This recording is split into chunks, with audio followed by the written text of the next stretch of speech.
Para los que no lo conocen, voy a presentarlo a Francisco. En nombre del Padre, del Hijo, del Espíritu Santo. Amén. Querido Señor, querida Mater, te queremos dar gracias por la familia, la salud, el trabajo y tantas cosas que nos regalas diariamente. Te damos gracias también por permitir que Francisco nos comparta sus conocimientos y vivencias respecto de la doctrina social de la Iglesia, y te pedimos que lo ilumines y lo cuides, así como a su familia, en todo lo que tú le pongas como misión. Te pedimos por nuestro país, por el Papa, por la Iglesia y por la pronta canonización de nuestro padre fundador, José Kentenich. Te ofrecemos este esfuerzo por autoeducarnos como capital de gracias y nos consagramos diciéndote: oh Señora mía, oh Madre mía, yo me ofrezco todo a ti, y en prueba de mi filial afecto, te consagro en esta noche mis ojos, mis oídos, mi lengua, mi corazón. En una palabra, todo mi ser, ya que soy todo tuyo, oh Madre de bondad, guárdame, defiéndeme y utilízame como instrumento y posesión tuya. Amén. En nombre del Padre, del Hijo, del Espíritu Santo. Amén. Ahora sí voy a la parte agradable y bonita. Francisco, a quienes ustedes lo están viendo ahí en pantalla, tiene 46 años. Está casado hace 16 años con la periodista Constanza Mantelli, con 3 hijos en edad escolar, Francisco, Mateo y Margarita. Junto a Constanza son parte de la militancia en la rama de familias de la zona cordillera en Santiago de Chile.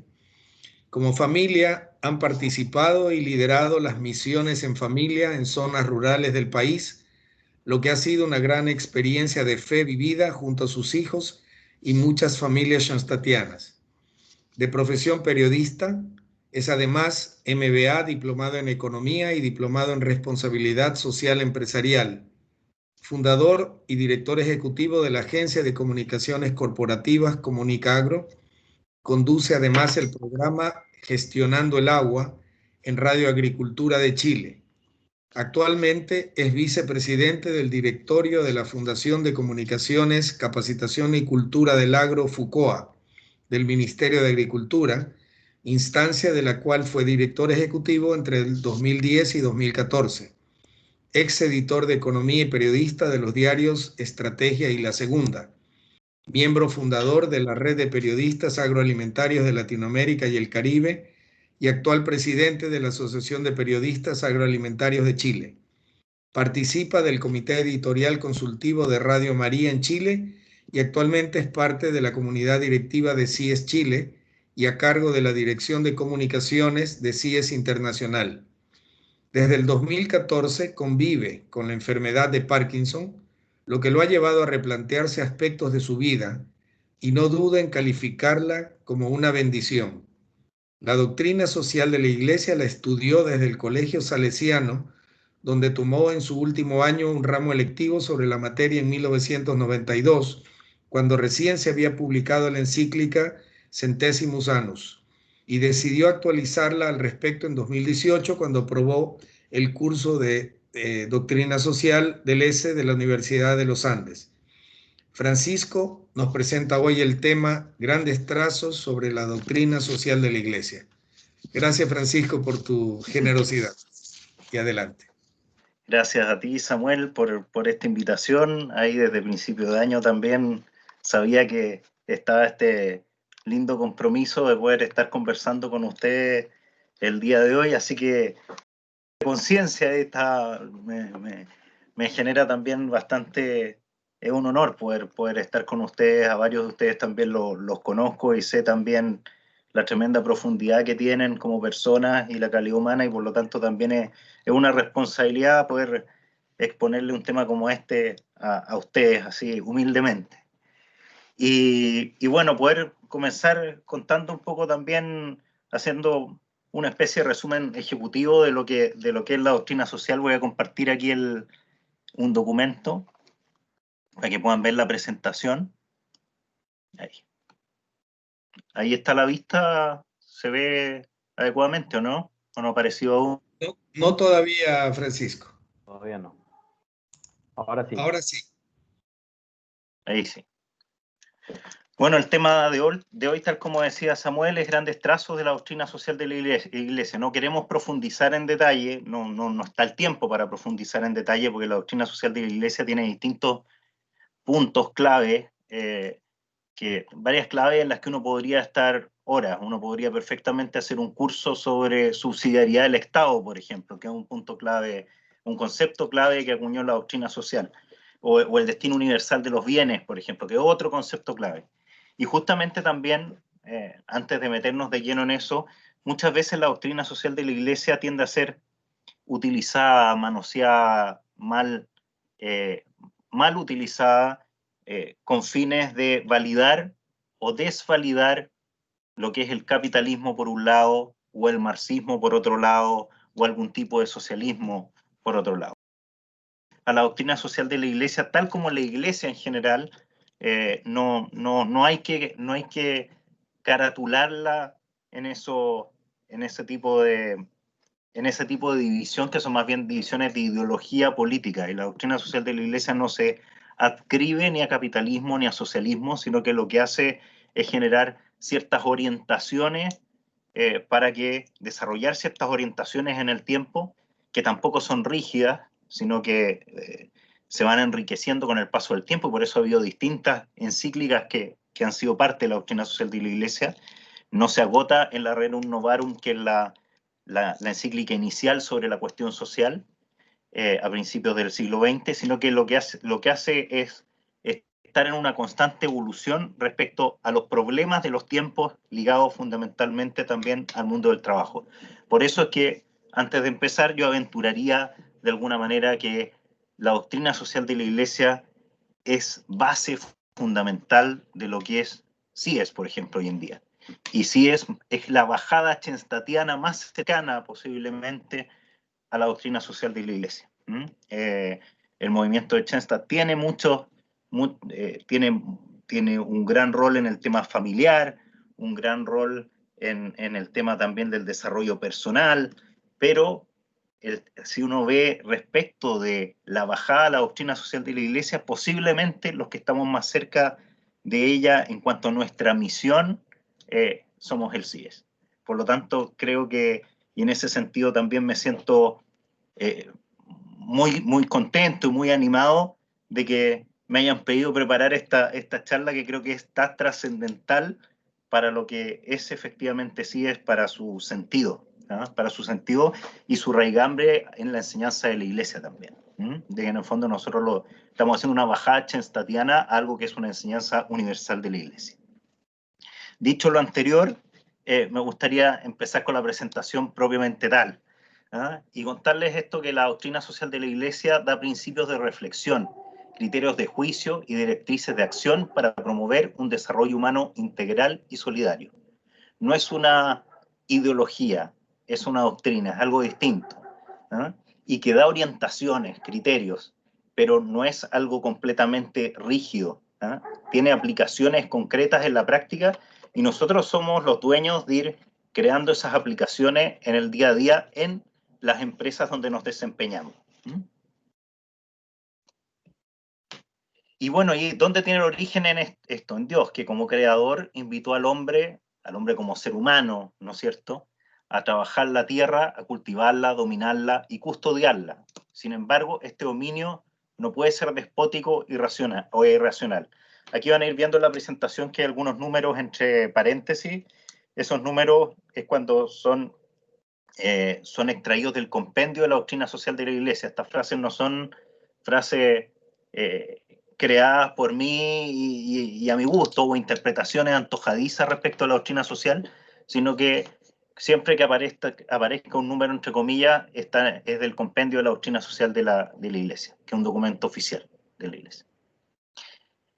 Entonces, y la finalidad del trabajo, de cualquier trabajo, es siempre el ser humano. Para la doctrina social de la Iglesia, siempre el trabajo debe ser su punto central, el ser humano.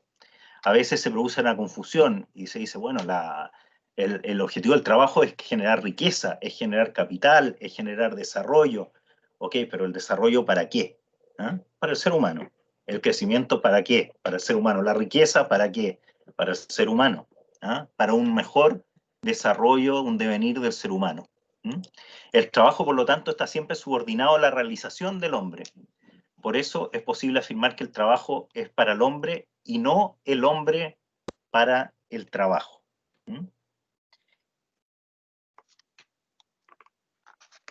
Y la doctrina social de la Iglesia se basa, por lo tanto, en 4 principios básicos. Cuando habitualmente hablamos de doctrina social de la Iglesia, siempre se habla de estos 4 principios básicos. Uno, y que haya su fundamento esencial en la revelación bíblica y en la tradición de la Iglesia.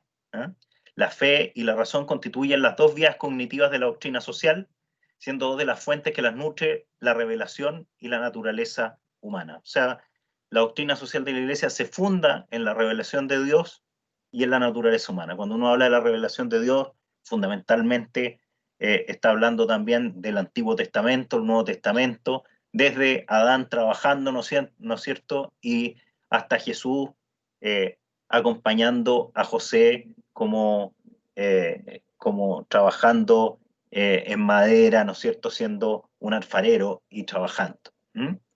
Y en eso está fundado, y está fundado también en la tradición de la Iglesia y en las mismas también encíclicas que hay hoy en día. Y están estos 4 principios, que son la dignidad de la persona humana, la subsidiariedad, el bien común y el destino universal de los bienes y la propiedad privada, que están como un concepto en conjunto, y la solidaridad. Aquí es muy interesante que siempre, nuevamente vuelvo a lo que comentaba al origen, siempre se nos trata de llevar a subsidiariedad versus destino universal de los bienes. En cuanto a subsidiariedad se piensa, bueno, el Estado actúa subsidiariamente en la medida que las personas no son capaces de labrar su destino en esa materia. Allí donde ellos no lo logran, donde la iniciativa privada no lo logra, entonces ahí el Estado participa. Por ejemplo, si uno pudiera dar un ejemplo, agua potable en sectores rurales, ¿no es cierto?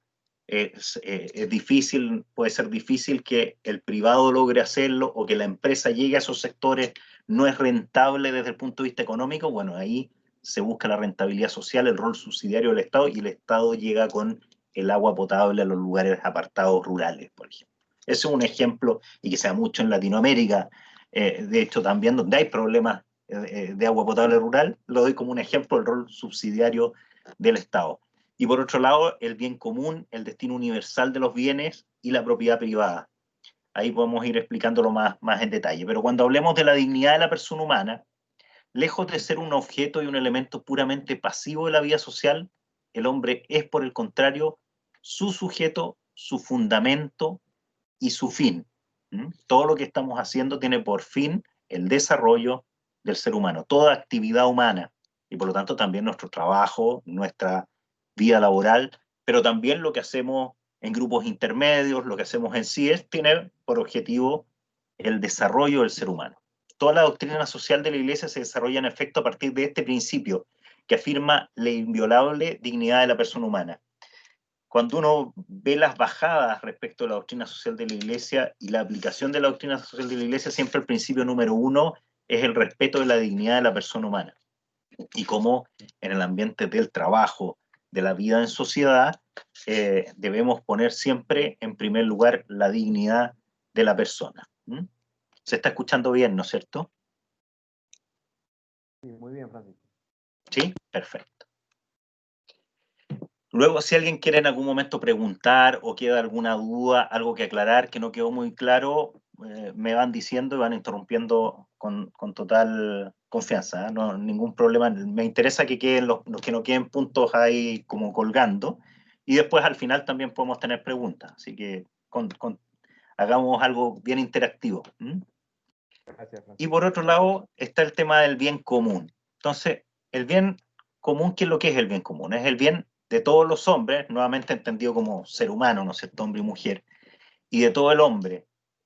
Si falta uno, ya no es bien común. Es el conjunto de condiciones de la vida social que hace posible a cada uno de sus miembros el logro más pleno de su propia perfección. exige la búsqueda constante del bien de los demás como si fuese el propio. La persona no puede encontrar realización solo en sí misma, es decir, prescindir de los demás. Bueno, claramente no se puede vivir solo, completamente en el egoísmo, ¿no es cierto?, de solo empujar el carro para el propio bien, ¿no es cierto? Uno no logra la felicidad así. Hay que estar atento al bien común, desapegarse, despegarse de sí para ir también por el otro. Y hay una búsqueda del bien común que va más allá también del bien personal. Uno debe partir obviamente por el propio bien, el bien de su familia, el bien de sus cercanos, pero también el bien del entorno, el bien común, y ahí está la bajada después de responsabilidad social en las empresas, etcétera. También se pueden fundar en esto. Se puede llegar a la responsabilidad social por otras vías, pero la doctrina social también es una vía relevante. Y está este tema del destino universal de los bienes, que es una implicación del bien común, y es el principio de destino universal de los bienes que Dios ha destinado la tierra y cuanto ella contiene para el uso de todos los hombres, bajo la égida de la justicia y con la compañía de la caridad. Esto, al final, esto también es parte de la responsabilidad que tenemos. Si de alguna manera hemos sido privilegiados fruto de nuestro trabajo, fruto también del lugar en el cual hemos nacido, etcétera. Bueno, tenemos una responsabilidad de la educación que hemos obtenido y también de las propias virtudes, efectivamente, y del propio esfuerzo. También hay una responsabilidad en torno a que hay un destino universal de los bienes. ¿En qué sentido? Dios lo que quiere, de alguna manera, es que todos los seres humanos tengan al menos sus necesidades básicas cubiertas. Y en ese sentido, responsabilidad de cada uno de nosotros proveer, cooperar para que eso efectivamente sea real. Hoy día, justamente a raíz de esta charla, la preparación de esta charla, le comentaba a una persona que trabaja conmigo, un colaborador, le decía, mira, estuve preparando este tema y qué pasaría si yo me estuviese comprando, cambiando mi auto en este momento, me estuviera comprando un Maserati del año y sin embargo tú no pudieses pagar las cuentas de la luz y el agua. Y se reía, me decía, bueno, no sería un jefe muy bueno. Y yo le diría, bueno, efectivamente. Entonces, y claramente desde la óptica de la doctrina social de la Iglesia nos hace plantearnos estos aspectos. Es decir, yo tengo una responsabilidad con mi entorno. Yo tengo una responsabilidad con quienes trabajan y están a mi cargo, con quienes me han sido puestos por Dios a cargo también. Y en ese sentido no me desligo de lo que pasa con ellos, de lo que ocurre con sus familias, del destino de ellos, de que efectivamente, y en definitiva también de la santificación de ellos, tal como la de uno. Y está el tema del derecho de propiedad. La propiedad privada y las otras formas de dominio privado de los bienes son legítimas. Aseguran a cada cual una zona absolutamente necesaria para la autonomía personal y familiar. En esto no hay que perderse, y la doctrina social de la Iglesia esto lo avala. Y deben ser consideradas como ampliación de la libertad humana. Mediante el trabajo del hombre se logra dominar la tierra y apropiarse una parte de ella. Y allí el origen de la propiedad individual. Nuevamente aquí está con un punto, número 176, para que quede súper claro también que la doctrina social de la Iglesia y lo que se ha dicho a través de las distintas encíclicas que está en el compendio de la doctrina social en el punto 176, la propiedad privada es algo que la Iglesia respalda absolutamente y de manera formal como parte de su doctrina social. Así como el destino universal de los bienes, como el principio de subsidiariedad. ¿Qué es lo que ocurre normalmente en esta lucha fundamental de ideologías, entre capitalismo versus socialismo o marxismo, más llevado a lo más extremo? Se nos trata de llevar a un aspecto o a otro. De hecho, hoy día me contaban que en la mañana en Chile hay varios candidatos, hoy en día precandidatos posibles presidenciales, y uno de los candidatos, que es del Partido Comunista, el día de hoy habló de la doctrina social de la Iglesia. Y impresionante, hoy en día no está mucho en el debate en Chile la Iglesia, por los mismos casos además de abusos que ha habido. La Iglesia está, lamentablemente la Iglesia Católica en una situación de bastante desprestigio, estamos bastante arrinconados. Y llamaba la atención que justamente en televisión, ante grandes audiencias, uno de los posibles candidatos presidenciales del Partido Comunista hablara de la doctrina social de la Iglesia. Y lo hizo para hablar del destino universal de los bienes, y solamente habló de esa parte, de una manera maravillosa, pero no habló de la propiedad privada. Y lo que ocurre también cuando uno va, por ejemplo, en el mismo curso que me tocó participar en la Universidad de los Andes sobre doctrina social de la Iglesia, la Universidad de los Andes que es parecido a lo que es la universidad, a ver si me corrigen, la Universidad de Piura, entiendo en Perú, una universidad del Opus Dei, y que en general es más, se le asocia más con sectores conservadores o de derecha en Chile. Yo estudié ahí mi segundo curso de Doctrina Social de la Iglesia, y en general se ponía más énfasis en la propiedad y menos en el destino universal de los bienes. De alguna manera, lo que hay es que antojadizamente o lo que sea, por nuestra propia naturaleza, tratamos como personas de amoldar la doctrina social de la Iglesia hacia nuestra ideología, cuando la verdad es que sencillamente son principios y que debemos tener en consideración sin tratar de ubicarlos en uno o en otro sentido. Aquí estamos hablando de criterios de Dios, no de criterios, y eso llevado a la vida de los hombres, pero no de criterios ideológicos. Bueno, y el derecho de propiedad privada no es absoluto, debe estar subordinado a este destino universal de los bienes, pero existe. Y el principio de destino universal de los bienes exige que se vele con particular solicitud por los pobres y marginados.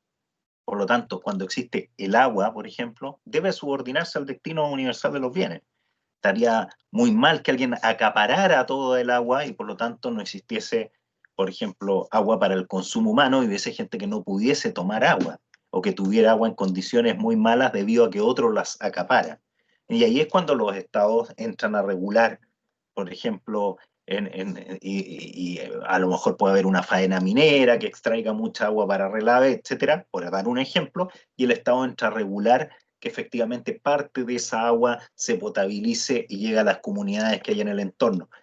Estoy dando algunos ejemplos concretos de lo que podría ser el destino universal de los bienes, o en situaciones, por ejemplo, como las de la pandemia, en que puede haber crisis alimentaria en algunos sectores de nuestra sociedad y que el alimento no llegue a todos, efectivamente puede intervenirse de tal manera de llevar ese alimento a toda la sociedad. O si las carreteras están cortadas frente a un cataclismo, un terremoto, por ejemplo, que nuestros países viven terremotos bastante a menudo, se cortan las carreteras, bueno, hay que proveer de una solución rápida para que el alimento llegue rápidamente y la asistencia básica y los medicamentos a los lugares. Y si efectivamente el privado no lo puede hacer, ahí debe hacerlo el, el Estado. Un poco, y en el fondo también ahí las personas deben estar dispuestas a sacrificar parte de lo que es su derecho de propiedad sobre algunos de sus bienes en pro de ese bien común. Y hay 4 valores de la doctrina social de la Iglesia.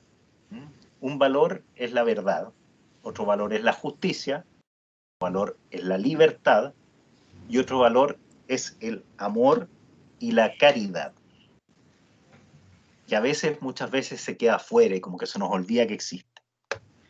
Ahí cuando se habla de la verdad, cuando se habla de la verdad, se refiere a la convivencia de los seres humanos, que es ordenada, fecunda y conforme a su dignidad y de persona solamente cuando se funda, bien digo, en la verdad.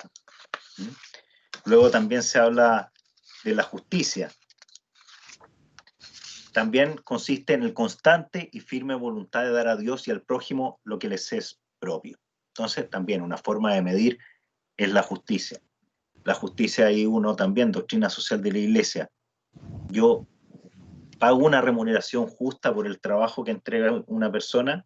Bueno, constantemente uno como empresario está analizando eso y cada cierto tiempo está evaluando si la remuneración es justa o no según el trabajo, pero también según de las condiciones de la empresa, etcétera, y hay que estar pesando. Por otro lado está la libertad, ¿no es cierto? Que es el valor de la libertad, es respetado cuando a cada miembro de la sociedad les permitió realizar su propia vocación personal. Es decir, puede buscar la verdad y profesar las propias ideas religiosas, culturales y políticas, expresar sus propias opiniones, decidir su propio estado de vida y, dentro de lo posible, el propio trabajo, asumir iniciativas de carácter económico, social y político. A propósito, le doy un ejemplo de la libertad. Hace unos años atrás, para el ejemplo muy concreto, hace algunos años atrás, yo dirigía una fundación, apareció ahí dentro de lo que dijeron al principio, y dentro de la fundación había una persona que hacía muy bien su trabajo,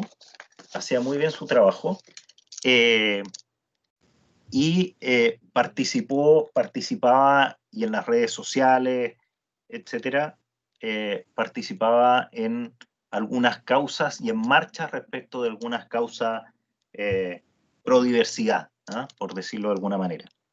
Y yo recibí comentarios de parte de algunos miembros del directorio y de personas relevantes a las que debía escuchar, indicándome que le hiciéramos una parada de carro a esta persona porque, estando en la institución, no podía estar participando en este tipo de marchas y estar dando estas opiniones públicas. Yo lo que hice fue revisar los estatutos y fue ver si efectivamente este era un tema que tuviese que ver con los estatutos nuestros respecto al asunto en el que él estaba opinando. Y me di cuenta que no había nada, y que esto formaba parte de su vida personal. Y por lo tanto, finalmente no tomé esa acción, no tomé esa recomendación, y lo que opté fue por indicarles que no podía hacer una reconversión a esa persona, puesto que, independiente que lo hiciesen a través de las redes sociales, eran las redes sociales personales de él, no institucionales, y él podía adherir a las causas que él quisiese en su libertad, quise yo de acuerdo o no. Creo que de alguna manera estas son bajadas concretas en que hay que tomar decisiones respecto a aplicaciones de la vía de la doctrina social de la Iglesia. Y esto es algo que no va a aparecer el caso específico en un documento, es como las leyes, ¿no es cierto? Las leyes son para casos generales, pero la aplicación está en el día a día. Aquí hay ciertas orientaciones. En base a estas orientaciones hay que aplicar el sentido común. Y el sentido común, a mí en ese caso me hizo aplicar eso, pero podría haber quizás tomado otra decisión distinta. ¿eh? Pero uno intenta aplicarlo en torno, por ejemplo, en este caso, en torno a la libertad del ser humano de tomar sus opciones, y de esta persona que tenía estas opciones y que las quería defender. Lo mismo en cuanto a profesar una religión, ser respetuoso respecto de quienes profesan una religión distinta a las nuestras, de quienes profesan de quienes adhieren a distintas concepciones políticas, etcétera, poder en el mundo del trabajo respetar. Otro tema, por ejemplo, respecto a la libertad, para dar un ejemplo concretísimo, el tema de la maternidad en el mundo del trabajo. También es un tema en el que debemos hacernos la pregunta: ¿somos respetuosos de la libertad de formar una familia? ¿Somos generosos en formar una familia cuando se trata de la nuestra? Pero si estoy hablando de una persona que trabaja conmigo, de un colaborador, de la secretaria que trabaja conmigo, a esa persona le pongo mala cara si efectivamente me llega con la noticia de que está esperando un bebé, de que llega nueva vida, o la felicito realmente de corazón. ¿eh? ¿Estoy pensando en que me va a generar un perjuicio en el trabajo, o estoy pro familia? Estas son bajadas concretas, concretísimas, de la doctrina social de la Iglesia. Y por último, el amor y la caridad. La caridad presupone y trasciende la justicia. Esta última de complementarse con la caridad, que es este amor benigno que llamamos misericordia. La justicia es un deber para todos, seamos católicos o no. El respetar la libertad también es propio de la naturaleza humana. Cuando hablamos de amor y caridad, ya estamos yendo un poco más allá. Significa el donarse, el entregarse a otro. Cuando uno decide casarse y armar una familia, hay amor y hay caridad por el otro también, admiración, etc. Pero ahí ya no estamos hablando de justicia, estamos hablando de un ejercicio de la libertad, pero para entregar amor y también ser caritativo con la otra persona. Entregar más allá de lo que se espera de mí, en eso, más allá de la obligación. En eso consiste la misericordia caridad, y eso también es algo que nos pide la doctrina social de la Iglesia, así que es bien exigente. ¿Eh? No significa ir un poco más allá de lo que es nuestro deber. Uno puede decir, bueno, yo estoy cumpliendo con la doctrina social de la Iglesia, yo cumplo con todo lo que me dice la ley, yo tengo un contrato de trabajo formal con mi gente, tienen sus derechos laborales, les otorgo algunos beneficios, tienen almuerzo, un bono de esto otro. Bueno, pero nos piden amor y caridad. ¿Eh? Dios nos pide eso, amor y caridad, que va mucho más allá de eso, que tiene que ver con una preocupación por el otro, por cómo trasciende, por cómo cumple sus objetivos. ¿Eh? ¿Qué ocurre? De repente hay algo que a uno lo debe movilizar, que es cuando hay una persona que nunca ha tenido la oportunidad de ser promovido dentro de la empresa. Antiguamente era muy común que una persona entrar a una empresa, un cargo, y terminara en el mismo cargo. No sé si ocurre también en la sociedad peruana, pero en la sociedad en Chile es muy común, por ejemplo, la figura del estafeta o el junior administrativo, ¿ah? Que es la persona que lleva los papeles de un lugar a otro, etc. Y normalmente uno veía a la misma persona desde que tenía 20 años hasta que tenía 65 años y se retiraba en esa misma posición. Y a lo mejor la persona tenía capacidades para pasar a otra labor y a lo mejor dio señales, hizo muy bien su trabajo, pero siempre se quedó ahí, estacionado, y esa persona tenía capacidades y no fuimos capaces de verlo. Ahí hay otro tema también que tiene que ver con la justicia y con el amor y la caridad. Bueno, y hagamos un poco de historia de por qué se origina la doctrina social de la Iglesia. Tiene que ver con los eventos de naturaleza económica que se produjeron en el siglo XIX y tuvieron consecuencias sociales, políticas y culturales devastadoras. Los acontecimientos vinculados a la revolución industrial trastornaron estructuras sociales seculares, ocasionando graves problemas de justicia y dando lugar a la primera gran cuestión social, la cuestión obrera, causada por el conflicto entre capital y trabajo. Por un lado, el capital, ¿no es cierto?, que recibía gran parte de los beneficios del trabajo, y por otro lado, el mundo del trabajador, en el fondo asalariado, el obrero, que hoy en día es un mundo que cada vez más tiene rangos intermedios, ¿no es cierto?, donde hay mucha gente trabajando y no necesariamente se considera obrero versus capital.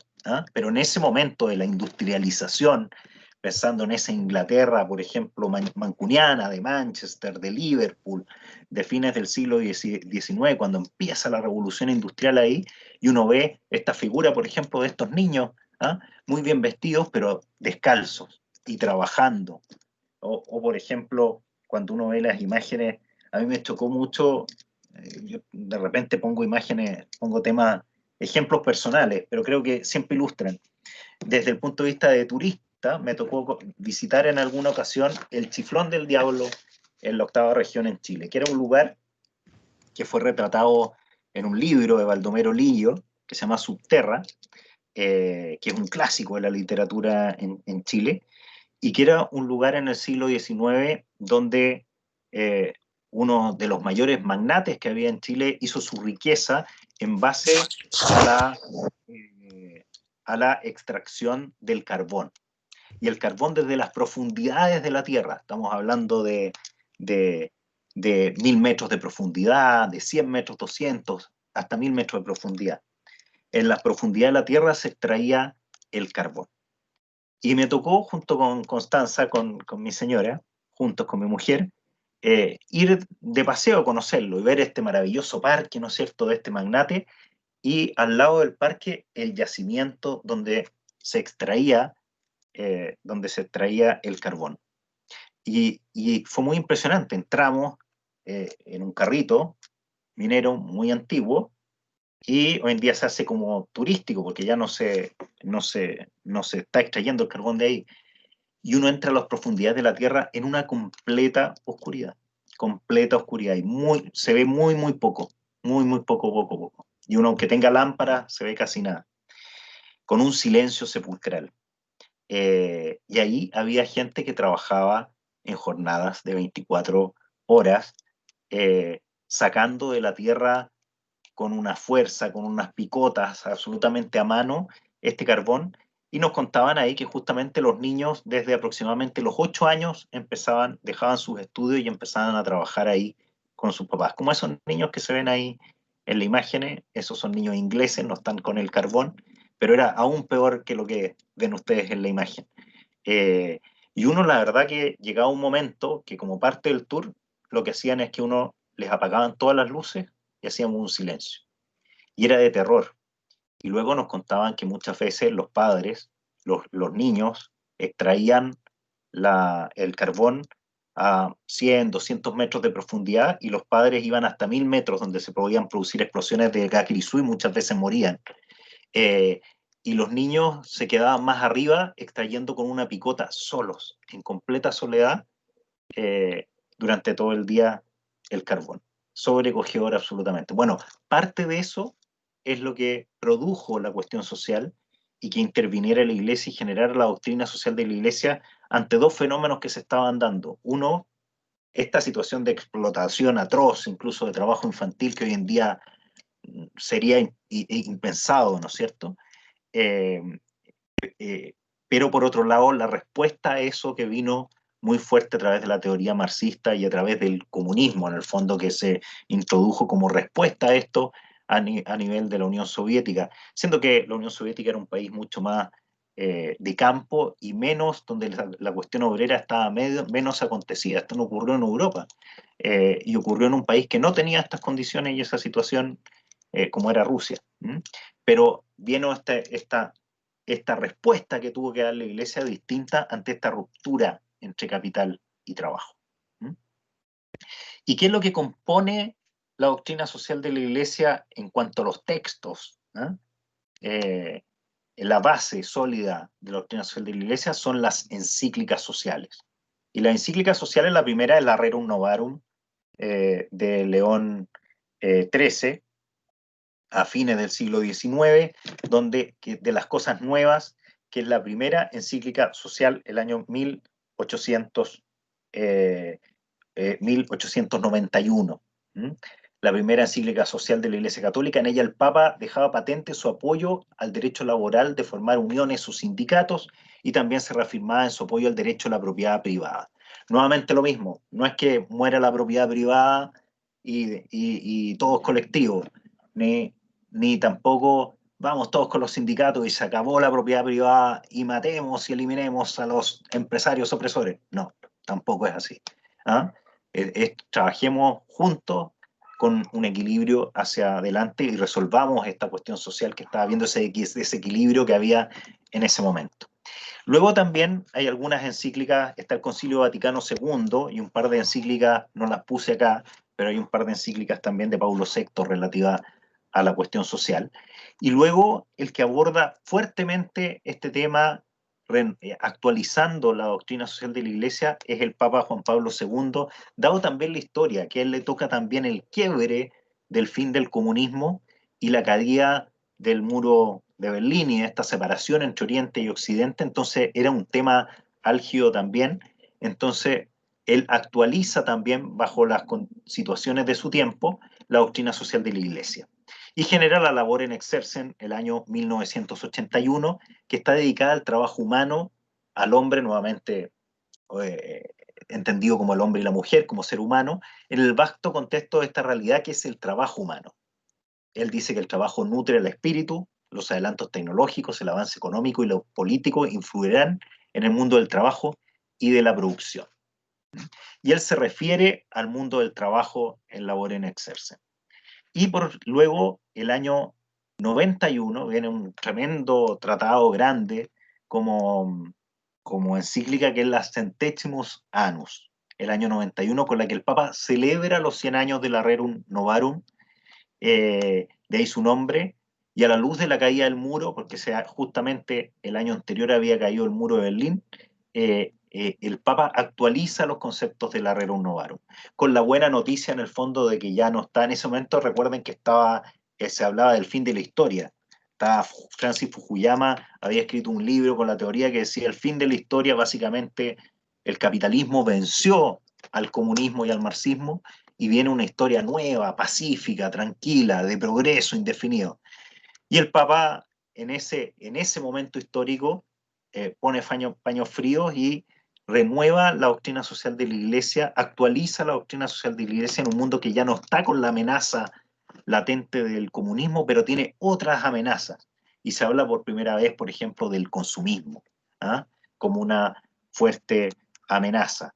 O también no poner al ser humano al centro y poner a otros dioses al centro y, por ejemplo, poner la vida humana en segundo o tercer lugar y dejar la vida humana en el camino. Y se habla por primera vez de la ecología humana como concepto también por parte del Papa, y decir, bueno, ok, preocupémonos por el medio ambiente, que ya estaba empezando a darse, pero lo primero es por el ser humano, la ecología humana.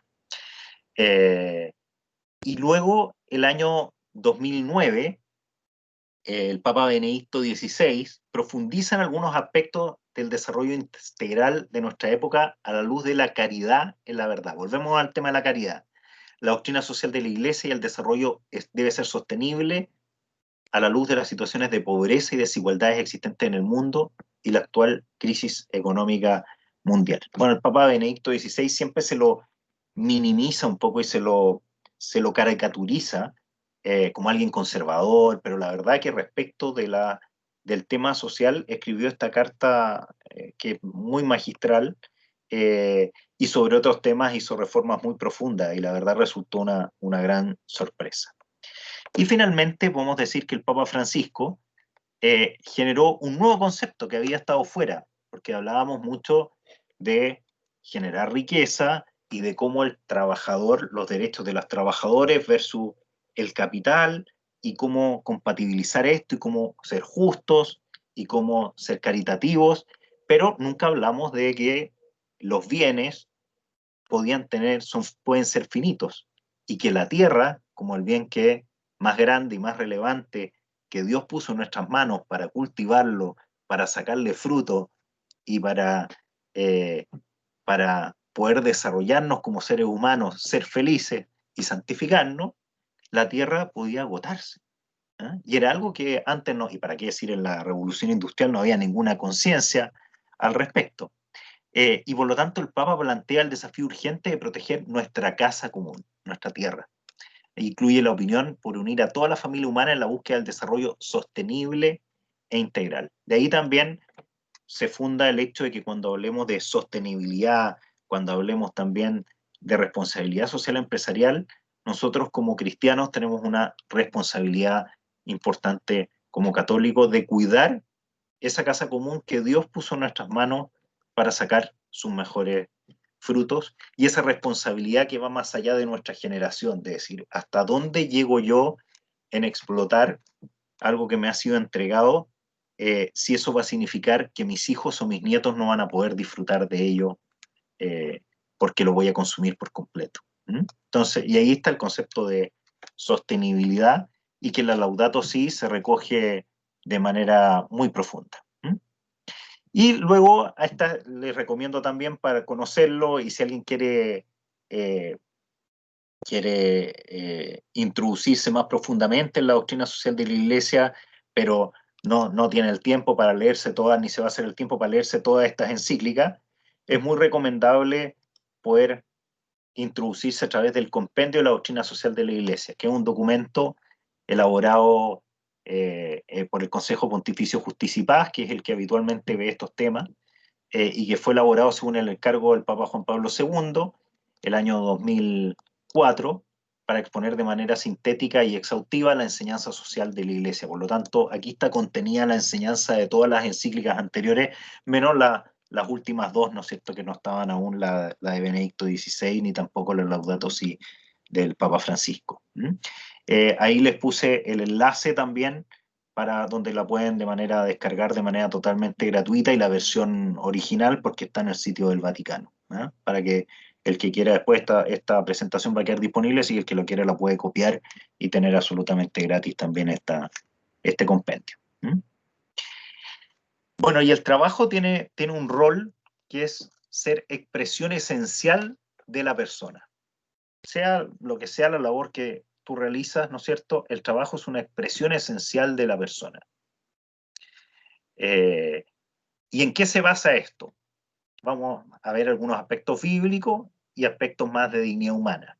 En cuanto a los aspectos bíblicos, el Antiguo Testamento presenta a Dios como creador que invita al hombre a trabajar la tierra, a cultivarla, dominarla y custodiarla. El trabajo pertenece a la condición originaria del hombre y precede su caída, no es un castigo ni una maldición. De hecho, el ser humano recolectando siempre ha trabajado. En algún momento lo que dice el Antiguo Testamento es a Adán se le dice, claro, lo conseguirás con el sudor de tu frente. El trabajo debe ser honrado porque es fuente de riqueza, condición para una vida decorosa e instrumento eficaz contra la pobreza. Pero no debe ser idolatrado porque de él no se puede encontrar el sentido, en él no se puede encontrar el sentido último de la vida. No es el sentido último, pero sí debe ser honrado porque es un medio. ¿Eh? El trabajo representa una dimensión fundamental de la existencia humana, la participación en la obra de la creación y también la redención y la santificación. Nosotros nos podemos santificar a través de nuestro trabajo. Por eso tiene mucho sentido también que existe un CIES, en que nosotros dedicamos, no sé, el 50% de nuestra vida, o el 60% o el 40%, entre que uno calcula el tiempo que duerme más el que está con la familia, pero uno dedica una parte importante del tiempo al trabajo y no debe estar desarraigado del resto, debe ser orgánico. Después vamos a derivar hacia eso. ¿Eh? Y hay una dignidad del trabajo. Esto también se funda no solamente en los aspectos bíblicos, sino que en la dignidad. El trabajo tiene una doble dimensión, objetiva y subjetiva. En el sentido objetivo es el conjunto de actividades, recursos y técnicas de las que el hombre se sirve para producir y dominar la tierra. Y el trabajo en el sentido subjetivo es el actuar del ser humano en cuanto ser, capaz de obrar de manera racional, de decidir acerca de sí mismo y que tiende a realizarse a sí mismo según su vocación personal. Una cosa es producir, dominar la tierra, generar riqueza, y otra es cumplir mi vocación, hacer para lo que yo nací, lo que yo quiero hacer. ¿Eh? Es como cuando uno ve un deportista que es genial, ¿eh? Que juega increíble al deporte, no sé, un goleador innato.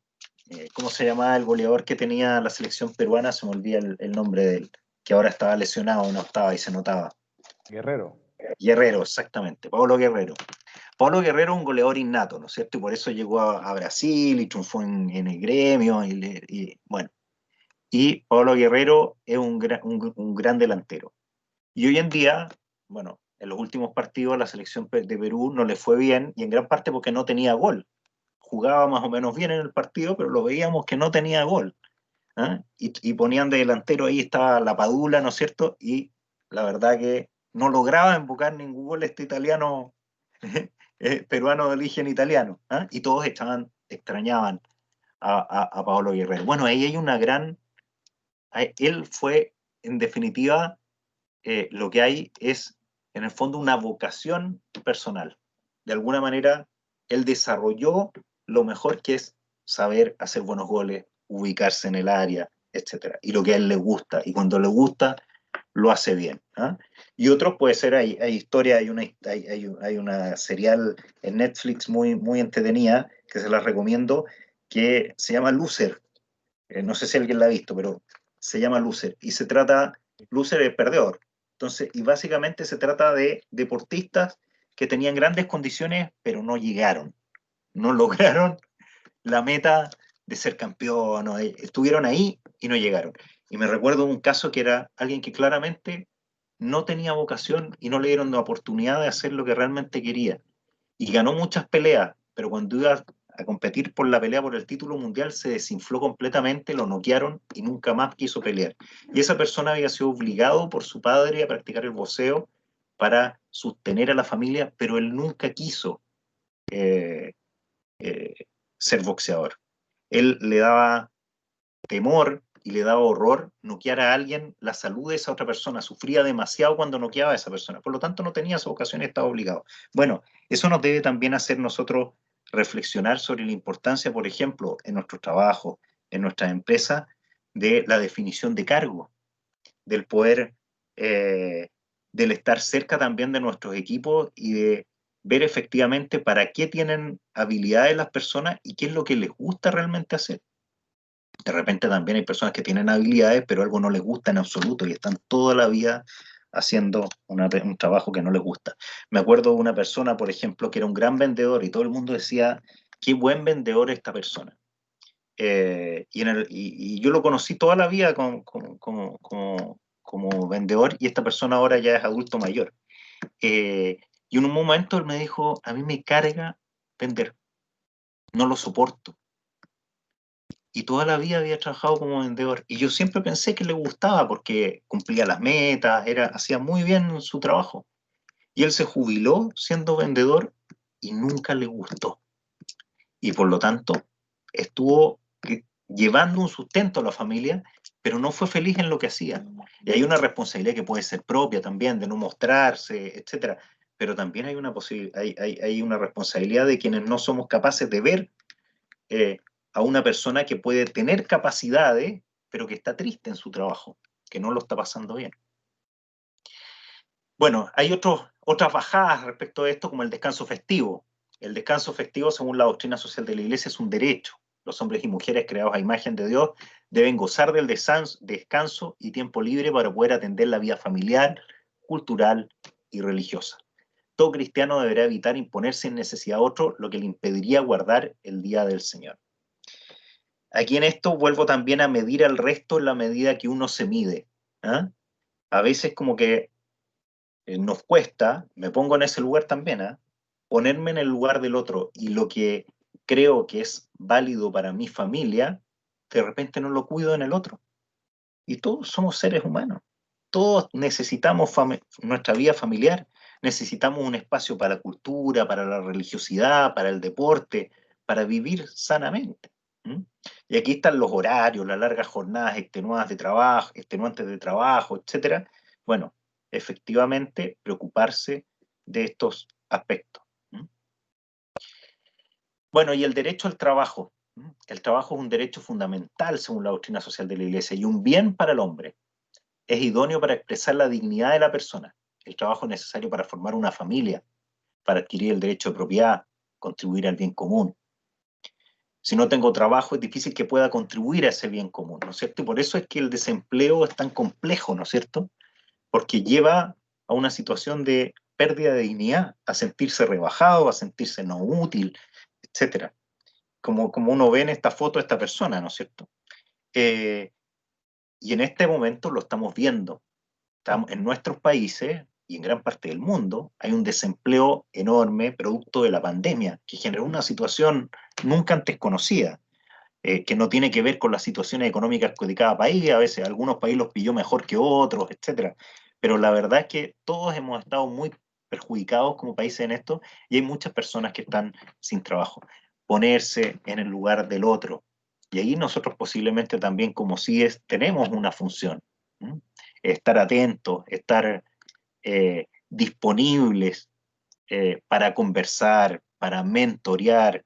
¿Ya? Qué bonito lo que se ha generado, por ejemplo, en CIES en Paraguay, con este programa Reinventate, ¿no es cierto? Que es un programa de reinventarse, de que las personas que se han quedado sin empleo puedan reinventarse esos ejecutivos como emprendedores y generar su propio proyecto para salir adelante en esta época de pandemia y no quedarse desocupado, sentado a la vereda del camino como esta persona que estamos viendo. Entonces, la doctrina social de la Iglesia lo dice también en el compendio, que la desocupación es una verdadera calamidad social, sobre todo en relación a los jóvenes también. En el caso de los jóvenes es bien complejo porque muchas veces también está la droga de por medio, eh, el estar desocupado los lleva a una serie de problemas de ese tipo. La plena ocupación es un objetivo obligado para el ordenamiento económico orientado a la justicia y el bien común. Y ahí está todo el tema de las políticas públicas y privadas, etc. Ahí también hay un ejemplo muy bonito, es el de Enrique Cho, que lo hemos visto bastante desde CIES, ¿no es cierto? Nos ha tocado verlo, que este potencial santo, ¿no es cierto? Bueno, claramente es un santo, una persona que vivió santamente la vida, pero que está en espera de ser canonizado, y que efectivamente, como hombre de empresa, como empresario, se preocupó de, frente a una crisis que tuvo el mercado en el que él estaba inmerso, el negocio en el que estaba inmerso, que era el de las cristalerías, y frente a la compra también por parte de un consorcio internacional y que le dijeron, oye, este negocio no está dando, hay que despedir gente, él buscó de manera ingeniosa otras fórmulas de reducir costos y de generar mayores ingresos y de generar nuevas áreas de negocio para evitar a toda costa despedir a las personas, y lo logró. ¿Eh? Bueno, ahí hay un bonito ejemplo también, y un ejemplo, después vamos a volver a sacarlo a colación porque es ejemplo también de otros aspectos. Y el empleo y Estado, ¿no es cierto? Está el deber del Estado en cuanto a promover el empleo, que no consiste tanto en asegurar directamente el derecho al trabajo de todos los ciudadanos, porque eso también tiende a apretar la vía económica y sofocar la libre iniciativa de las personas. O sea, es decir, todos tienen trabajo, pero tú te dedicas a esto y a esto y a esto, que es lo propio, ¿no es cierto?, de los regímenes comunistas. Sino que a secundar la actividad de las empresas creando condiciones que aseguren las oportunidades de trabajo o sosteniéndola en momentos de crisis. Es lo que vemos ahora, ¿no es cierto?, en nuestros países, en que, ¿no es cierto?, desde los estados hay políticas para potenciar el trabajo, para inyectar recursos, para inyectar movimiento a la economía y que de esa manera se genere trabajo en una situación, y que son políticas que se generan en un momento específico para después ir soltándolas cuando la situación económica va mejorando, echar a andar la máquina. ¿Mm? Y el trabajo y la familia, esto es clave y aquí es donde nos caemos muchas veces. El trabajo es un fundamento sobre el que se forma la vida familiar, la cual es un derecho natural y una vocación del hombre. El trabajo asegura los medios de subsistencia y a la vez garantiza la educación de los hijos. Parte importante de las razones por las que trabajamos. Es necesario que las empresas, los sindicatos y el Estado promuevan políticas laborales que no perjudiquen a la familia desde el punto de vista ocupacional. Eso lo dice directamente el compendio de la doctrina social. Y habla del rol de la mujer en el trabajo. El genio femenino es necesario en todas las empresas de la vida social. Por ello, se ha de garantizar la presencia de las mujeres en el ámbito laboral. Es indispensable el acceso a la formación profesional y evitar cualquier forma de discriminación. La verdadera promoción de la mujer exige que el trabajo se estructure de manera que no deba pagar su promoción del carácter propio en perjuicio de la familia, en la que como madre tiene un papel insustituible. Esto que efectivamente se dice, bueno, oye, esta mujer llegó al directorio de muchas empresas, sí, pero no pudo ser madre. O sí, pero sus niños quedaron botados, etc. Bueno, ¿por qué las mujeres efectivamente tienen que transformarse en rudas, ¿no es cierto?, para poder desarrollar una carrera profesional exitosa? Bueno, ahí hay un tema en que nosotros aquí ya vemos casi puro hombre o puro hombre, creo. Tenemos un rol, ¿ah? Tenemos un rol y tenemos una responsabilidad en eso, ¿ah? En dar ese espacio también para que ellas puedan brillar en el mundo de la empresa, puedan hacer su aporte, puedan promoverse, crecer, llegar a lugares estratégicos sin necesidad de que eso signifique poner en jaque o en riesgo su familia. Y hoy en día también hay cada vez más un rol compartido ahí, y en que uno también tiene que aportar de alguna manera y no desligarse en el hogar. Y nuevamente ahí pongo como ejemplo a Enrique Shaw. Si uno lee el libro sobre la vida de Enrique Shaw o ve la película sobre la vida de Enrique Shaw, uno se encuentra que, al menos a mí, lo que me llamó muchísimo la atención y me movió muchísimo, me identificó, me encantó, era que uno veía una persona muy jugada por su trabajo, porque la empresa le fuera bien, porque la empresa fuera rentable, pero también porque la empresa fuera muy humana, por conocer a cada uno de sus trabajadores, su situación familiar, por sentirse amigo, cercano con ellos, sentirse uno más, no poner una brecha, una distancia, pero a la vez cuando llegaba a su casa era el papá y el marido más cariñoso del mundo. Y dedicaba horas a jugar con sus niños, regaloneaba con ellos. Los amigos siempre dicen que llegaban a su casa y estaba a veces revolcándose en el pasto, jugando con los niños, riéndose a carcajar, los niños riéndose con él. Bueno, la santidad es así, es completa en ese sentido, es orgánica. ¿Ah? No puede ser una vida en que uno la entregue completamente a lo profesional y la familia de manera disociada completamente, o viceversa, y de manera irresponsable, y por lo tanto no hago mi trabajo y no llevo el sustento al hogar. Entonces, creo que la doctrina social en ese sentido da muchas orientaciones que son bien de sentido común, ¿ah? y que es bueno seguirlas. Y después está el tema de los derechos de los trabajadores y la remuneración justa. La doctrina social de la Iglesia, ahí dice en el punto 301, que los derechos de los trabajadores, como todos los demás derechos, se basan en la naturaleza de la persona humana y en su dignidad trascendente. Son especialmente importantes el derecho a una justa remuneración, el derecho al descanso, y aquí uno, bueno, tiene que hacer la bajada. ¿Qué es lo que es una justa remuneración? El derecho al descanso, el derecho a ambientes de trabajo que no perjudiquen la salud física o moral. Ejemplo, antiguamente a todos nos tocó, yo creo que a todos los que estamos acá nos tocó el que se podía trabajar en ambientes en que todo el mundo estaba fumando en lugares cerrados, que hoy en día es mucho más penado, y hoy en día en el mundo toda la gente sale a fumar afuera, pero hasta hace 10, 15 años atrás uno trabajaba y a mí me tocó ver casos de gente, mujeres embarazadas esperando hijos y compañeros de trabajo fumando al lado y que les decían no fume y decían no, sí, mi derecho a fumar aquí, hasta luego. Bueno, estoy perjudicando la salud física del que está al lado mío. El derecho a subsidios para la subsistencia de trabajadores desocupados, derecho a la seguridad social para la vejez y la enfermedad, el derecho a reunirse y asociarse, el derecho a la huelga, etc. Ahora, respecto al derecho a la huelga, el derecho a la huelga también, lo dice la doctrina social en varios puntos también, es siempre y cuando respetando el derecho, sin violencia y respetando el derecho de los demás también a trabajar. Entonces, hay limitaciones a ese derecho también. Y la remuneración del trabajador debe ser tal que permita, dice la doctrina social, al hombre y a su familia, o al trabajador y a su familia, una vida digna en el plano material, social, cultural y espiritual, teniendo presente la productividad de cada uno, así como las condiciones de la empresa y el bien común. El simple acuerdo entre el trabajador y el empresario acerca de la remuneración no basta para conciliar como justa la remuneración acordada. Aquí, ejemplo concreto nuevamente, porque aquí la idea justamente es desafiarnos, ¿eh? Que de repente nos sintamos un poco, que nos da una cosquilla mala, así que nos sintamos un poquito mal también. El simple acuerdo entre el trabajador y el empresario acerca de la remuneración no basta para calificar de justa la remuneración acordada. Bueno, pero si él estaba dispuesto a trabajar por esas lucas. Por esas lucas se dice en Chile el dinero.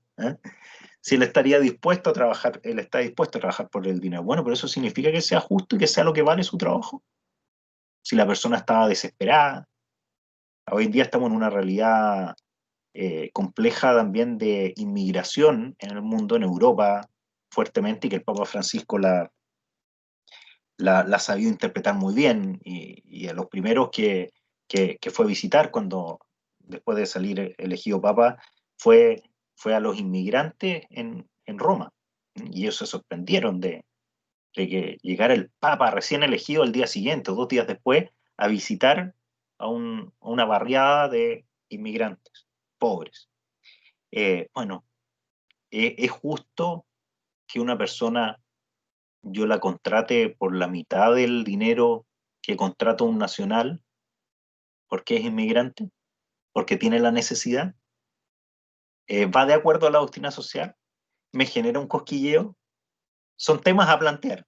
No digo que sea absolutamente rígido, pero son temas a plantear. La doctrina social lo que nos lleva es a medirnos por el amor y la caridad.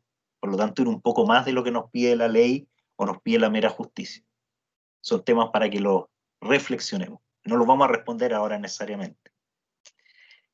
Bueno, respecto a los sindicatos y solidaridad entre los trabajadores, la doctrina social de la Iglesia reconoce la función fundamental de los sindicatos, cuya razón de ser consiste en el derecho de los trabajadores a formar asociaciones para defender los intereses vitales de los empleados. Son un factor constructivo de orden social y de solidaridad cuando buscan su fin específico al servicio del bien común. La doctrina social de la Iglesia enseña que las relaciones en el mundo del trabajo deben caracterizarse por la colaboración. El odio o la lucha por eliminar al otro constituyen métodos inaceptables. Por lo tanto, ese sindicato que es absolutamente intransigente, ¿no es cierto?, que está completamente ideologizado y que lo que busca es casi que el exterminio del patrón, ese efectivamente no está de acuerdo a la doctrina social de la Iglesia. La idea es generar condiciones que permitan un equilibrio mayor y que permitan que efectivamente no estamos en una sociedad, la sociedad no es de seres perfectos, y por lo tanto no todos nos vamos a medir por los mismos criterios ni nos vamos a medir por el amor y la caridad.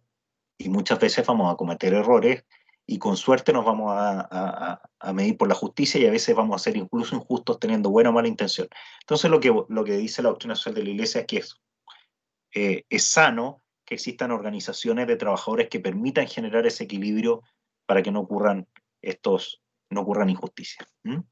Y el derecho a huelga dice que es legítimo cuando constituye un recurso inevitable después de haber agotado todas las modalidades para superar los conflictos, y es moralmente inaceptable cuando va acompañado de la violencia. En eso no hay dos lecturas, no puede haber violencia de ningún lado, de ningún lado, ni desde el empleador del trabajador, ni desde las organizaciones de trabajadores hacia el empleador o quienes la representan. Y la doctrina social de la Iglesia y la economía de mercado. También hay una pregunta que, bueno, la doctrina social de la Iglesia está a favor del libre mercado, se opone al libre mercado. Bueno, ¿qué es lo que nos dice lo que se ha escrito en la encíclica? Que a la luz de la revelación, la actividad económica ha de considerarse y ejercerse como una respuesta agradecida a la vocación de Dios que reserva a cada hombre. Este ha sido colocado en el jardín para cultivarlo y custodiarlo, usándolo según unos límites precisos, con el compromiso de perfeccionarlo. Lo clásico de la parábola de los talentos, ¿no es cierto?, que todos hemos escuchado desde pequeños. Lo que se recibe ha de ser bien usado, conservado y multiplicado, como enseña la parábola de los talentos. Y la actividad económica y el progreso material deben ponerse al servicio del ser humano y de la sociedad, dedicándose a ellos con la fe, la esperanza y la caridad de los discípulos de Cristo. La economía y el progreso pueden transformarse en lugares de salvación y hasta de santificación. Así como en el ámbito moral se debe tener en cuenta las razones y las exigencias de la economía, la actuación en el campo económico debe estar abierta a las instancias morales. También esto clásico, que se dice, bueno, la moral es para la... Hay gente que antiguamente se decía esto, la moral es para la familia, la moral es para la vida privada, la moral es para la cama, etc. Pero no para los negocios. Los negocios y la moral es otra cosa. Bueno, eso está totalmente equivocado a la luz de la doctrina social de la Iglesia. Y es algo que nosotros desde CIES, bajo ningún punto de vista, podríamos llegar a decir. Sería terrible. Esperemos que no pase. Y bueno, y el Papa Juan Pablo II escribió al respecto a la doctrina social de la Iglesia y la economía de mercado de manera directa al respecto. En Centésimos Annus, el año 91, 2 años después de la caída del bloque soviético, el 89. Y planteaba que da la impresión, decía, que el libre mercado es el instrumento más eficaz para colocar los recursos y responder eficazmente a las necesidades. Reconocía asimismo Juan Pablo II como un esfuerzo positivo las iniciativas que tratan de mantener los mecanismos del libre mercado, asegurando las condiciones para un crecimiento económico estable y sano, dentro de lo cual los hombres, gracias a su trabajo, puedan construirse un futuro mejor para sí y para sus hijos. Ahí él se expresa a favor de el mercado como una herramienta técnica, en el fondo, una técnica económica que es positiva y que en la medida que funciona adecuadamente, que tiene un manual de cortapalos correcto, es positiva. Y en la misma encíclica pone énfasis en preocuparse de quienes no pueden acceder al mercado, que se promueva a los trabajadores de forma tal que se sientan trabajando en algo propio. Realmente volvemos a eso, que el Estado actúe basado en el principio de subsidiariedad y orientado hacia el bien común, que no se vaya hacia un consumismo que se centre solo en la satisfacción de las necesidades materiales e instintivas del hombre, dejando de lado el desarrollo integral, material, pero también cultural, moral, espiritual, deportivo, etc. Cuerpo y alma en el fondo, no solo satisfacerse de necesidades básicas o de necesidades físicas, ¿no es cierto?, lo que se pueda satisfacer con el dinero. Hay otras necesidades que también van más allá de los bienes económicos. Francisco, una consulta. Sí. Lo que se ha escrito en la doctrina social de la Iglesia sobre economía de mercado, o sea, lo último, digamos, publicado es lo de Juan Pablo II o en los últimos 20 años se ha publicado más sobre economía de mercado. A ver, hasta donde yo sé, puede ser que se me escapen algunos documentos, O sea, en el fondo no soy el mayor experto en el tema, ni mucho menos. Puede ser que se me escapen algunos documentos. De alguna manera entra en esto el Papa Francisco cuando se refiere a algunas limitaciones al mercado, ¿no? Y habla del tema del medio ambiente, y habla de la mentalidad o la cultura del descarte. Y parte de esa cultura del descarte la asocia de alguna manera a un mercado sin límites o avasallador, ¿no? Ahora, él no se muestra contrario al mercado, tampoco se muestra especialmente entusiasta respecto del mercado, pero sí se preocupa respecto de estos límites y de estas desviaciones del mercado de alguna manera que estarían dadas por el descarte de ciertas personas. O sea, la cultura del descarte no solo de los bienes, de mercado, y que por lo tanto esa cultura de descarte produce contaminación, ¿no es cierto? El tirar plástico, ¿no es cierto?, a los mares, etcétera, por dar ejemplo, sino que el descarte también del ser humano, ¿no? Y que ahí hay fallas del mercado que él ve que hay que trabajar o regular de alguna manera. Él pone énfasis en eso, ¿ah? No, se ha intentado decir como que el Papa Francisco es un papa antimercado. La verdad que él no se pronuncia directamente sobre eso, ¿ah? O abiertamente anticapitalista. Tampoco se pronuncia sobre eso, ¿ah? Sino que más bien lo que hace es actualizar de alguna manera con estos otros conceptos, ¿ah? Y habla de herramientas técnicas del mercado que no son ni buenas ni malas, ¿no? Eso es lo que hay en las últimas, y más bien la interpretación que hace, por ejemplo, Monseñor Taxon, que es el que está en la Comisión de Justicia y Paz, que es la que hace la bajada un poco de estos documentos, y le hace una interpretación también en algunos documentos de ese tipo de la enseñanza del Papa Francisco. Pero al parecer, al menos lo que conozco yo, no ha sido muy explícito ni en su alabanza, ni en una especie de castigo hacia el mercado. De acuerdo, Francisco, gracias. Y en esa misma línea está el Papa Benedicto, ¿no es cierto? Dice que estas condiciones para el buen funcionamiento de la economía de mercado se han cumplido solo en parte, ¿no? Reconoce el Papa Benedicto XVI en su encíclica Caritas in Veritate del 2009 que el desarrollo ha sacado de la miseria miles de millones de personas en las últimas décadas, ¿no? Pensando un poco en el mercado.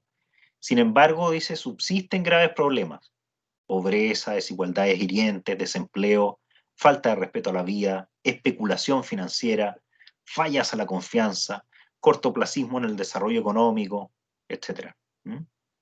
Benedicto XVI se pregunta por qué se han producido estas fallas y cómo debemos enfrentarlas para ir logrando un desarrollo humano más integral. Y así plantea que la economía y las finanzas son solo instrumentos, un poco en la línea de lo que les comentaba recién, pero pueden ser mal utilizados cuando quien los gestiona tiene solo referencias egoístas, ¿no? Es bien explícito frente a esto, ¿no? Por eso no se deben hacer reproches al medio ni a los instrumentos, sino al hombre, a su conciencia moral y a su responsabilidad personal y social. O sea, básicamente nos está diciendo, el mercado es un medio, es una técnica, la economía es una técnica, es lo que es, ¿no? Y por lo tanto, el que no funcione tiene que ver con malas aplicaciones por parte de nosotros como seres humanos, y cuando somos egoístas, cuando no aplicamos la recta conciencia, etc. ¿Y por qué hay crisis hoy también desde la perspectiva de Francisco? Un poco volviendo a la pregunta que me hacías hace un momento, se tiende a creer que todo incremento del poder económico y tecnológico constituye sin más un progreso, dice el Papa Francisco. El hecho es que el hombre moderno no está preparado para utilizar el poder con acierto, porque el inmenso crecimiento tecnológico no estuvo acompañado de un desarrollo del ser humano en responsabilidad, valores y conciencia. Le falta una ética sólida, una cultura y una espiritualidad que realmente lo limiten y lo contengan en una lúcida abnegación, dice en Laudato Si el Papa Francisco. Y bueno, ¿cuáles son las posibles soluciones a esta crisis de hoy, a esta disyuntiva, ¿no es cierto?, en la que estamos entre una técnica que parece resolverlo todo, pero con seres humanos que a veces no la aplicamos adecuadamente, con sentido de justicia y menos de caridad y de amor. Bueno, las posibles soluciones son la ética y la lógica de la caridad. Volvemos a la caridad. Son los dos grandes requisitos para enfrentar, según la doctrina social de la Iglesia, con éxito estos desafíos. No olvidar o debilitar los principios tradicionales de la ética social, como la transparencia, la honestidad, la responsabilidad, que son éticas, o sea, son universales. Si uno es católico, si es cristiano, si uno es miembro de CIES, con mayor razón, tenemos que hacer un esfuerzo por ser transparente, honesto, responsable, ¿no es cierto? Pero es algo que también una persona que no profesa la fe católica, la fe cristiana, o ni siquiera cree en Dios, puede sencillamente por valores humanos, por principios de moral natural, ¿no es cierto?, de ética, adherir. Son como de ética natural, ¿no es cierto? Y la lógica del mercado es muy necesaria para el intercambio entre valores equivalentes, entre iguales, y que se relaciona con la justicia conmutativa, que es dar para tener. En cambio, la lógica de mercado y de justicia conmutativa debe ser complementada por la política y el Estado, que deben preocuparse de la justicia social y distributiva, dar por deber. Pero tanto la lógica de mercado como la lógica del Estado no solucionan todo, hay que ir más allá. Y ahí es donde está la caridad. Está la justicia conmutativa, la distributiva, ¿eh? El Estado entonces distribuye allí donde no el sistema no alcanza a dar, ¿no es cierto? Volvemos al ejemplo, ¿no es cierto? Pensemos en el ejemplo del agua potable rural, por ejemplo, de vuelta. Pero, bueno, hay lugares donde ninguno de los dos llegan y ahí está la caridad, y especialmente de quien está más cerca mío. ¿Eh?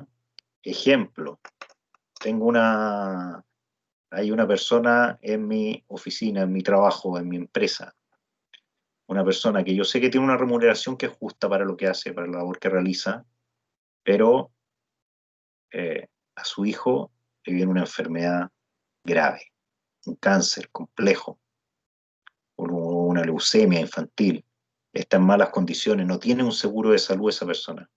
Bueno, ahí es donde está la caridad. Entonces, ¿qué es lo que hago yo? Esto me lleva a mí a pensar, bueno, sí, a ver, yo tengo en la empresa todas las condiciones, la remuneración está, los bonos, está todo, pero esta persona no lo está alcanzando para esto. Bueno, ¿están las condiciones para generar algo excepcional con él? ¿Podemos generar una política excepcional? ¿O bien generamos políticas permanentes en la empresa para este tipo de casos también, que surge a raíz de ese caso excepcional, ¿no es cierto? El caso excepcional de tal persona que su hijo necesitó y que no tenía con qué costear esos medicamentos, bueno, y que decidimos como empresa ser solidarios, ir por el lado de la caridad, más allá de lo convenido. Bueno, y eso nos genera una política y a lo mejor eso significa después tomar un seguro colectivo o alguna cosa que permita que esto sea más sostenible en el tiempo y que ya pase a transformarse en de justicia más que de caridad, ¿te fijas? Entonces, ahí hay ejemplos que son bien interesantes. ¿Ah? La lógica de la caridad, de la gratuidad, que no se prescribe por ley ni existe como mercado, como en el ejemplo. La caridad más allá de la justicia es dar, ofrecer de lo mío. ¿Ah? La caridad supera la justicia y la completa siguiendo la lógica de la entrega y del perdón. Y yo lo hago de manera desinteresada, no espero nada a cambio, no espero que me agradezca. Es sencillamente porque creo que es lo que, que a esa persona lo necesita, yo tengo los bienes para poder hacerlo y está el tema de la justa distribución de los bienes de por medio, ¿no es cierto? Y yo tengo de mí, me sobra, puedo, o a lo mejor puedo incluso hacer un sacrificio, pero para esta persona es debido a muerte y yo puedo hacerlo. ¿Mm? Y para lograr todo esto y que esto surja de manera natural, ¿no es cierto? Se le requiere una visión trascendente de la persona. Se nos quedamos solo con la lógica del mercado y del Estado. ¿Eh? Nuevamente volvemos a esta lógica en la que nos querían meter, ¿no es cierto?, en el siglo pasado. Marxismo versus capitalismo, comunismo versus, no sé, el imperialismo yanqui, etc. Bueno, si nos quedamos solo en eso, el tema no cuadra. Se debilita la solidaridad entre las personas en la sociedad, la participación, el sentido de pertenencia. La razón acepta la igualdad, pero no consigue la caridad y la fraternidad. Eso lo conseguimos con otros valores que hay que ir cultivando. Esta necesita una visión trascendente de la persona, necesita a Dios. Sin Dios el progreso humano se queda sin aliento. nuevamente, la justicia se deriva de principios humanos, de la moral natural, de la ética, etc. Pero la caridad está mucho más cercana a Dios, ¿no es cierto? A veces puede ser irracional, a veces puede ser riesgosa, a veces yo puedo poner en juego algunas cosas y estar dispuesto a poner en juego algo mío por otro. ¿Ah? Puedo ser hasta un poco irresponsable por caridad. Por caridad yo me dono a otro, por amor y caridad. ¿Ah? Sin Dios, por lo tanto, el progreso humano se queda sin aliento, como que nos falta algo. ¿Ah? La chaucha para el peso se dice acá en Chile, no sé si es igual en Perú, pero en el fondo es la monedita, nos faltó una moneda para lograr juntar lo que necesitábamos para comprarnos el helado, ¿ah? Para comprarle un helado al niño. Nos faltó un poquito para poder llegar. Tanto el mercado como el Estado requieren de personas abiertas a la caridad, al servicio, a la gratuidad y al perdón. Y bueno, y aquí hay algunos valores de empresa y responsabilidad social en el contexto de la responsabilidad social de la RCE, lo que se llama ahora, según la doctrina social. Uno es el valor de la iniciativa económica y empresarial. La doctrina social de la Iglesia considera la libertad de la persona en el campo económico un valor fundamental y un derecho inalienable que hay que promover y tutelar. Cada uno tiene un derecho de iniciativa económica y podrá usar legítimamente sus talentos para contribuir a la abundancia provechosa para todos y para recoger los justos frutos de su esfuerzo. La dimensión creativa es un elemento esencial de la acción humana, también en el campo empresarial, y se manifiesta especialmente en la aptitud para elaborar proyectos e innovar. Mira, aquí está toda la parte emprendedora. El objetivo de la empresa se debe llevar a cabo en términos y con criterios económicos, pero sin descuidar los valores auténticos que permiten el desarrollo concreto de la persona y de la sociedad. La empresa no puede considerarse únicamente como una sociedad de capitales, es al mismo tiempo una sociedad de personas. Y así como está el valor de la iniciativa económica y social, económica y empresarial, hay un segundo principio que es la justa función del beneficio. La doctrina social reconoce la justa función del beneficio obtenido como primer indicador del buen funcionamiento de la empresa. Cuando una empresa da beneficios, significa que los factores productivos han sido utilizados adecuadamente. Esto es economía, ¿eh? Economía 1. Esto no puede hacer olvidar el hecho de que no siempre el beneficio indica que la empresa está sirviendo adecuadamente a la sociedad. Esto sucede cuando se rehuyen las obligaciones de la justicia social o se violan los derechos de los trabajadores. Claro, deja de ser justo, ¿no es cierto?, ese beneficio cuando se obtiene a costa de otras personas, a costa de la dignidad de otros, ¿eh? Cuando es logrado en conjunto, de la cooperación, del trabajo en conjunto, pero digno, esto sí tiene un valor. Y la importancia central del empresario, ¿eh? Esto es claro, y ahí también sí es. ¿Eh? El papel del empresario y el dirigente reviste una importancia central desde el punto de vista social, porque se sitúa en el corazón de la red de vínculos técnicos, comerciales, financieros y culturales que caracterizan la moderna realidad de la empresa. Permiso, ¿eh?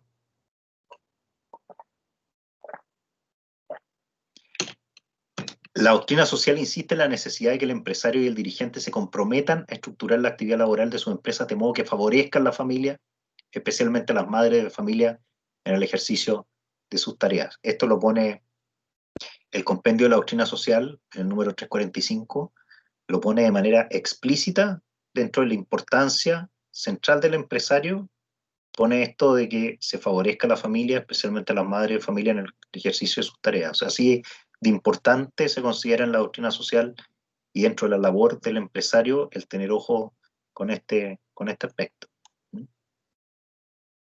Y hay riesgos que enfrenta la empresa en la actualidad según la doctrina social de la Iglesia. Que un riesgo A, ¿eh? Que la empresa responda casi exclusivamente a las expectativas de los inversores en detrimento de su dimensión social. Por lo tanto, yo tengo una expectativa de generar algo, pero a cualquier costo, ¿no es cierto? Y me da lo mismo lo que pase con los trabajadores, con sus familias, etcétera, o incluso conmigo mismo. Me hago bolsa trabajando, no llego nunca a la casa, etcétera. Bueno, estoy y dejo votado a mi familia. Bueno, ahí estoy a mis amigos también más todavía, etcétera. Bueno, ahí hay un problema que está desajustado, ¿no es cierto? B, otro riesgo, que la especulación lleve a buscar únicamente el beneficio inmediato en vez de la sostenibilidad de la empresa a largo plazo. ¿Ah? Me dedico a hacer puras pasadas y mi empresa no me importa un bleo. Compro para vender. Si los empleados se van, no me importa, me dedico a hacer pasada. ¿No? Este es un tema súper específico, porque efectivamente empresarios que se dedican a eso, entonces, chuta, a ver, quiero generar valor, quiero generar mejora en calidad de vida quienes trabajan conmigo, me camiseteo con los negocios en los que estoy, o estoy dedicado a ver oportunidades nomás por unos meses, cambio fuera, compro y vendo y hasta luego, como si estuviera en la bolsa, pero en la bolsa de comercio, eh, o estuviera en el casino, ¿te fijas? Bueno, fijarse solo en el interés de los accionistas, atenuando el sentido de responsabilidad con los trabajadores, los proveedores, los consumidores, así como el medio ambiente. Bueno, esto ya están las diversas teorías y que efectivamente hoy en día ya esto de siglo XIX, siglo XXI, claramente aquí uno trabaja no solo para los accionistas, trabaja para los consumidores y trabaja también para los proveedores, para los trabajadores. Cuando al final todo calza, todo funciona, la empresa avanza. Es un pésimo negocio cuando se trabaja para uno solo de ellos, o para dos. ¿No? Hay que trabajar para todos ellos. Pensar que las únicas formas de empresas son las empresas privadas de tipo capitalista por un lado y las estatales por otro, es un poco también un paradigma medio anticuado y un riesgo. ¿No? Hoy en día existen empresas profit y non-profit con positivos intercambios de competencia entre ellas. El ejemplo las empresas B, ¿no es cierto? Que son empresas con sentido, ¿no? Que son empresas que sí, la última línea tiene que ser rentable, tiene que marcar azul, pero tiene que tener hay un sentido detrás. ¿No? Y los jóvenes, y hoy día fundamentalmente los millennials, trabajan mucho por eso. ¿No? Tienen cosas negativas, de repente avasallan mucho, no respetan a sus mayores, no se dan cuenta, a veces dejan a alguien sin trabajo y no se dan ni cuenta y después hacen cambio fuera, se van de viaje al sudeste y se van de la empresa y la dejan botada, cosas de ese tipo, y nosotros eso lo vemos muchas veces y criticamos a los millennials por eso. Pero son una generación sí que tiene harto que aportarnos en el sentido de sentido. ¿Ah? A ellos les gusta trabajar en empresas que generen un valor compartido, que generen valor para la sociedad y no solo generan una entrega de un producto de consumo, sino que exista un principio detrás. ¿Eh? Y eso es muy interesante también. Y está muy alineado a la doctrina social, tengan ellos conciencia o no. ¿Eh? Y bueno, y hay algunos desafíos de hoy a la luz de los datos, sí, para ir cerrando ya. ¿Me iba a hacer una pregunta o me iba a decir que ya el tiempo estaba pasado? No, estamos viendo. Francisco, y sí, yo quería hacerte una pregunta sobre lo que es especulación, si se pudiera profundizar un poco, porque evidentemente, por ejemplo, todo lo que es el mundo del mercado de capitales tiene una base de especulación, no es solo racional. Ha sido así y bueno, y actualmente es. Y es más, y creo que si no tuviese una parte de especulación, incluso, por ejemplo, ayer, ¿no? El Perú ha marcado un hito en la emisión de bonos a 100 años y no creo que todos los que hayan comprado los bonos de Perú lo hayan hecho desde un punto de vista racional. Entonces, no sé si ahí se pudiera profundizar un poco más. Sí, bueno, hay algunos ejemplos como, no sé si le recomiendo ver la serie sobre la vida de Donald Trump. Independiente de que en esta pasada es legítimo que algunos hayamos estado a favor de Donald Trump o en contra de Donald Trump en la elección de ahora, ¿ah? Que es una elección independiente que nosotros no somos de Estados Unidos, no somos quién, pero no votábamos ahí, pero podemos haber estado a favor o en contra de él y tener legítimas razones. Pero cuando uno ve, por ejemplo, los documentales sobre la vida empresarial de Donald Trump, es muy controvertida por eso, por ejemplo. Porque Donald Trump, por ejemplo, tenía una disociación entre el tema de los accionistas, que los accionistas fundamentalmente eran él y su padre en sus empresas, hasta que murió su papá, y de hecho tenía conflictos con su papá, porque el papá era un constructor, un gran constructor, él tenía constructora y siempre se dedicó a construir, pero a construir realidad. ¿Ah? Y Trump llega un momento que decide hacer la torre Trump, y que esa torre sea, no sé, una de las más glamorosas del mundo, etc. Y sale a vender la torre Trump. Y la sale a vender completamente quebrado, prácticamente quebrado, no tenía plata para pagarla, y se la construyen los proveedores. Y lo que hacen nunca es pagarle a los proveedores, declaran la quiebra, y en el fondo lo que hace es reventar a todos sus proveedores, y los proveedores le construyeron la torre que hasta el día de hoy lleva su nombre. Y sale a vender departamentos, y cuando sale a vender los departamentos los vende con con el sueño de que sean los departamentos más lujosos y más altos de Nueva York, a una altura increíble, y los más lujosos vistos hasta ahora.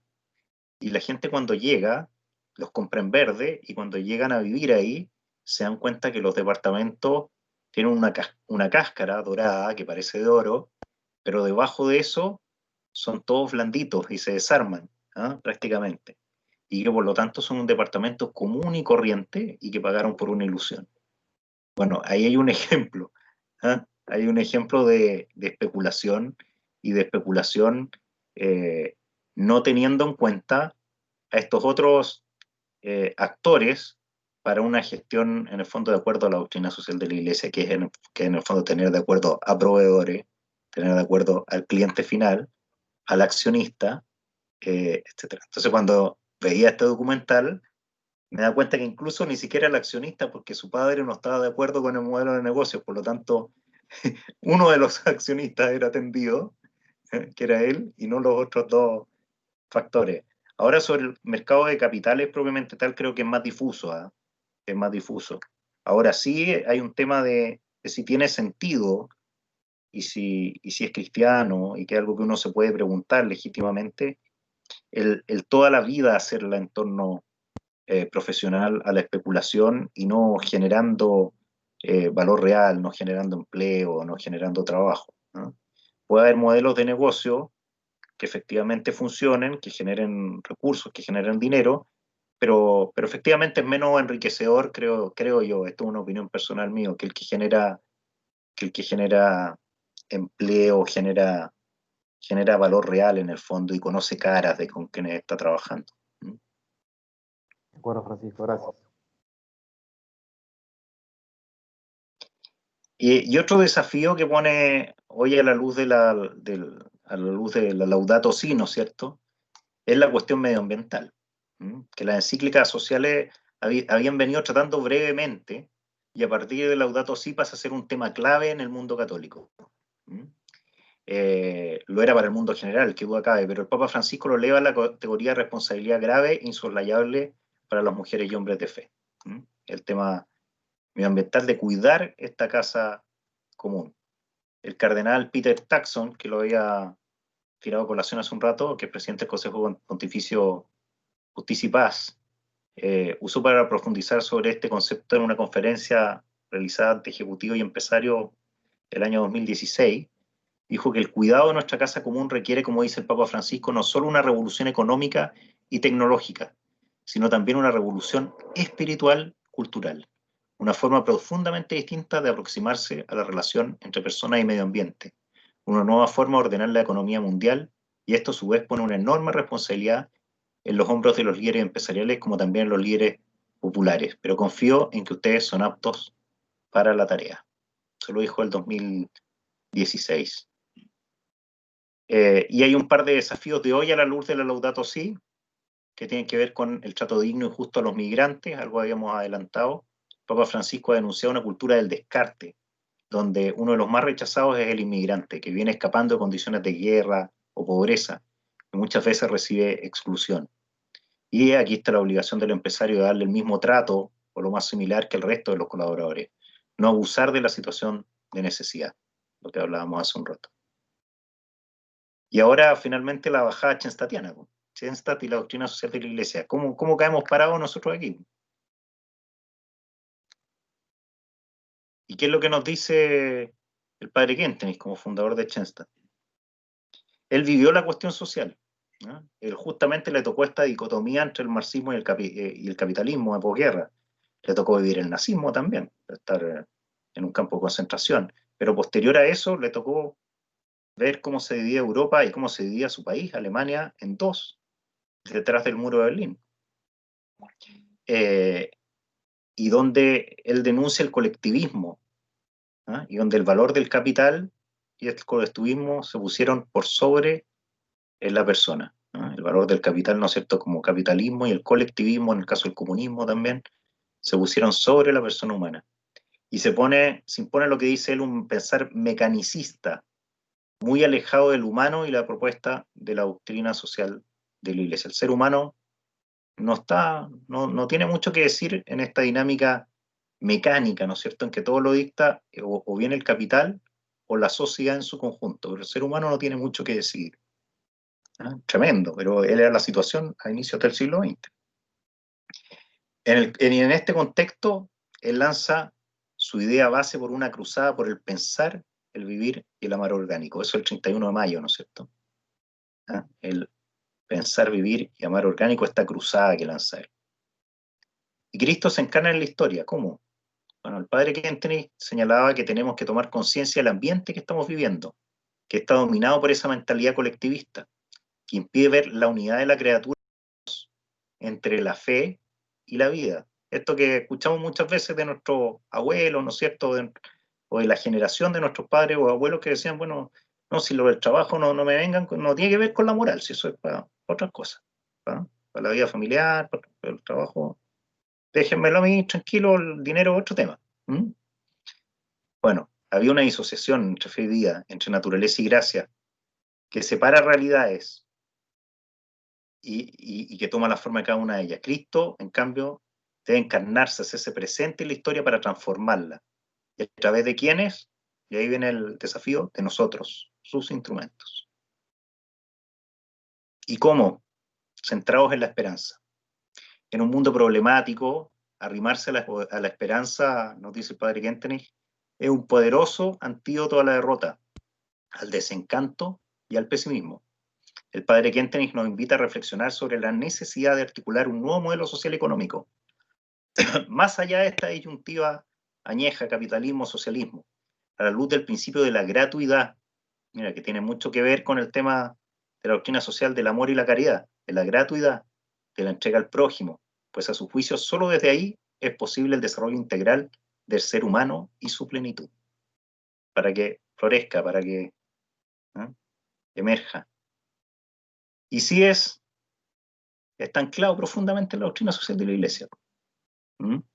Si nace anclado en el desafío que nos propone justamente el padre fundador de pensar, vivir y actuar orgánicamente. Nuestro modo de ser, a reflejo de Cristo, debe encontrar tierra fértil, coherente en nuestra vida familiar, social, laboral, profesional, política, etc. Ya no es mecanicista, no es separado de todos los aspectos de la vida, es todo coherente, integral. Queremos vivir de forma orgánica, sin separar todos estos ámbitos, mismo desafío que nos plantea la doctrina social de la Iglesia. Por lo tanto, ser sí es ser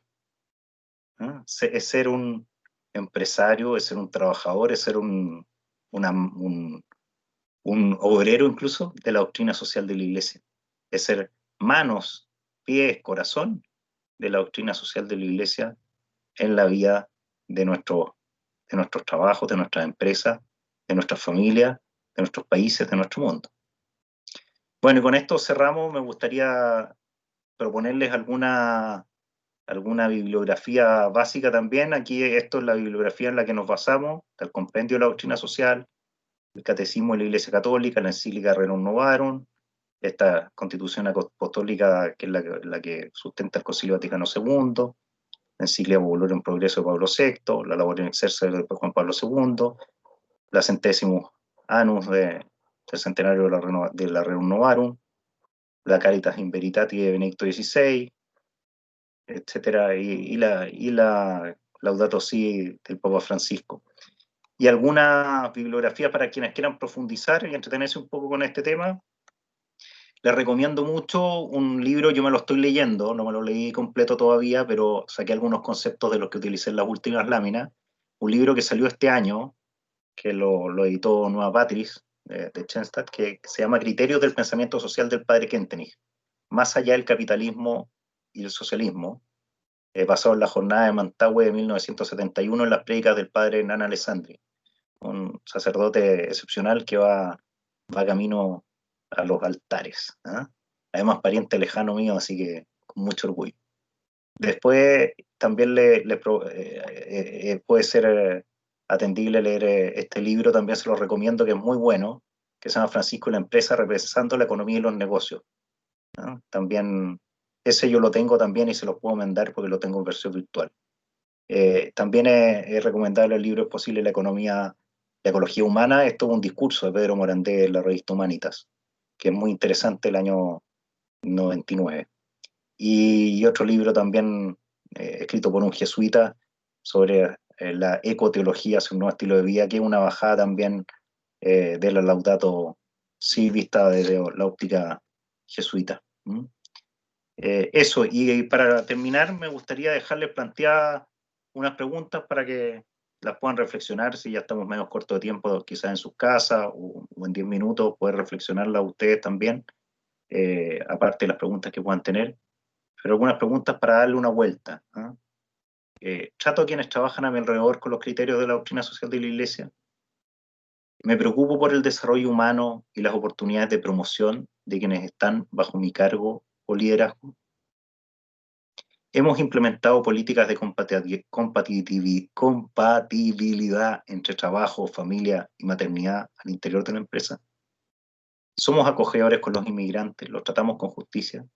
Bueno, son algunas preguntas que desafían y que me gustaría dejarles para reflexionar, para que reflexionemos cada uno de nosotros y veamos algunas opciones de cambio. Gracias por la paciencia. Muchas gracias, Francisco. Excelente. Felicitaciones por la presentación. Muchas gracias, Francisco. Excelente.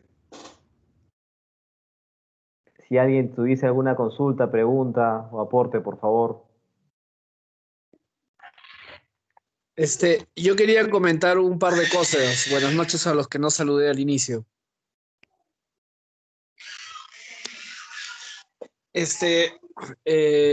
Primero, gracias, Francisco, por la explicación. Y solamente quería compartirles un par de cosas, ¿no? La primera es que esa frase que has puesto del compendio de la doctrina social de la Iglesia, donde dice que el empresario está en el centro de la vida social y que las decisiones, hoy sobre todo que la empresa se ha convertido, creo yo, en el cuerpo intermedio más potente de la sociedad actual, ¿no? O sea, frente a otras, ¿no? De repente en otro momento había otras. Ese del papel del empresario central, en términos muy personales, les comparto que yo enseñé doctrina social en la universidad un tiempo y esa frase a mí me llevó a reflexionar mucho sobre la decisión que tomé después cuando vi la vida de Enrique Shaw, que es de convertirme en empresario, porque me di cuenta que había ahí un punto clave para entender el papel protagónico que iban a tener los empresarios, y soy un convencido de que las asociaciones empresariales de gente católica pueden hacer un bien increíble en la sociedad, ¿no? Digo, eso como compartir, digamos, una experiencia que ese número específico a mí me movió profundamente a dejar la vida académica y hacer empresa, ¿no? Eso como uno. Y lo otro es que yo creo que eh, hay una parte donde tú hablaste de la esperanza que me gustó mucho, porque creo que cuando uno lee la doctrina social de la Iglesia y ve la convicción con la que nosotros hablamos de estos principios inspirados en el Evangelio, creo que a veces da la sensación que es súper difícil vivirlas, ¿no? O sea, como que es un ideal bien, no sé si decir, ideal, para ponerlo en ideal al cuadrado. Y, y cuando vuelvo a escuchar estas cosas, yo digo, no, sí, sí es posible porque estamos hablando de lo que Jesucristo nos ha dejado como misión y de que se puede, pero sin utopías, ¿no? Tenemos pecado original y el mundo lo vamos a hacer mejor y el reino lo vamos a poder anticipar en la medida que podamos hacer lo que Enrique Shaw hizo en su empresa, o lo que seguramente tratamos de esforzarnos en lo cotidiano para hacer en las nuestras, ¿no? Pero me vuelve a surgir una gran esperanza en de que estas cosas se pueden vivir y de que vale la pena esforzarse profundamente en hacerlo, ¿no? Esas dos cosas nomás. Muchas gracias, José Alonso.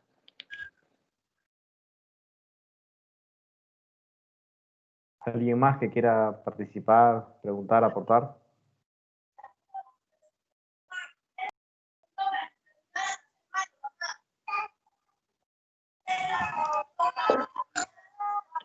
Quizás están con un poco de hambre, pero en tal caso Me dejaste con mucha hambre de querer aprender un poco más y vivir un poco más, Francisco.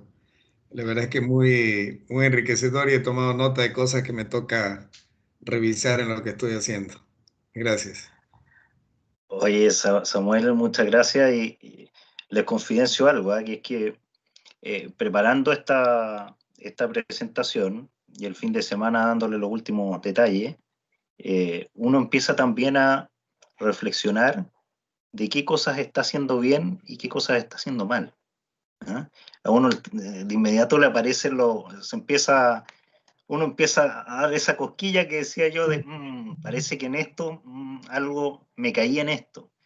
Y de hecho, hoy día tomé una acción correctiva respecto a un tema en que yo estaba haciéndolo mal. ¿Ah?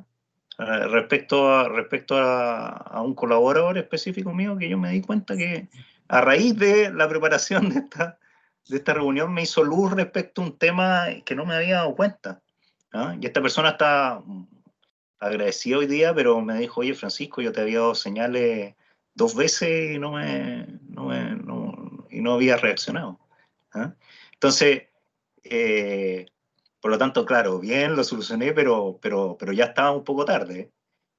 Y por lo tanto, también yo creo que también la invitación es a eso, a no quedarnos como un poco en la teoría, la presentación, me preocupé, quizás fue un poco extensa, me preocupé es que quedara como todo lo central escrito. ¿Ah?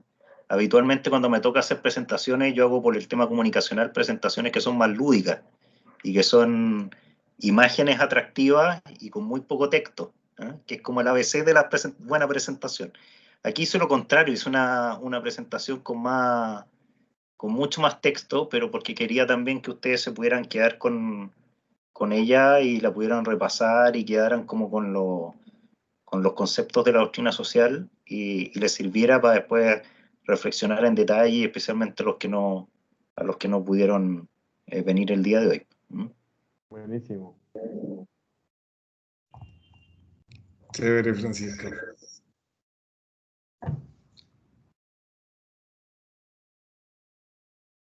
Muy bien. Si no hay más preguntas, Francisco, nuevamente agradecerte y felicitarte por esta excelente exposición y seguro te vamos a seguir consultando, vamos a seguir chateando para seguir profundizando todos juntos. Genial, genial y sigamos formando comunidad. ¿Ah? Muchas gracias a ustedes. Tienen una linda comunidad ahí de empresarios y ejecutivos en CIES Perú.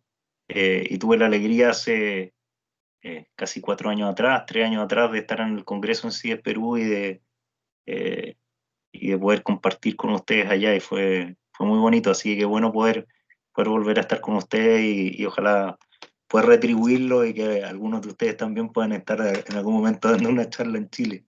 ¿Ah? Así que muchas gracias. Gracias, Francisco. Y un abrazo Gracias, para todos. gracias. Gracias a todos por participar. Muy buen resumen. Gracias, Francisco. Un gusto verte. Y que descanse, porque ya mismo es la medianoche para ti. Sí. Sí, ya ando medio tiritón. Un abrazo para todos. Cuídense mucho. Muchas Muchas gracias. gracias. Un abrazo a todos. Gracias a todos. Gracias. Gracias. Gracias. Chao. ¿Pueden abrir las ventanas? Gracias, nos vemos. Gracias. Chao. Gracias, nos vemos. Chao. Chao.